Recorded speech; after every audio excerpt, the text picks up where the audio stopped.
Mga ngiti nila habang nakalubog ka ba sa labong tanggol sa pinaghirapan kong mga barya.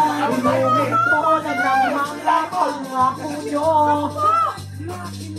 Yari ng aking isipan ng bawat ididikta, ngunit sa'kin munting tula, walang pineging salita. Akin lamang natala kasi para daw bula. Mga tagapagbalita, ang dami nang nawala. Ang masaklap nakahandusi sa sarili mong bansa. Ang matindi pa nito, kapwa Pinoy ang may gawa. Hanggang ngayon walang tugon. Ang tanong ay bakit ba? Hinahanap ang sagot parang krimen ni The Blanca. May batas ba talaga? Bakit parang natatapunan? Sisilawin ka sa pera upang di na matapunan. Ustisya o sa takot, bibitiw ang hukom. Natunaw tapang sa dibdib, kaya bibig tumigom. Ito ba talaga ang plano? Muslimano, Kristiyano, rebelde, mano, sundalo. Bakit merong pagtatalo? Ang ibig kong sabihin, bakit lahing Pilipino ay parang pinagharian ng barel na sintonado? Ay,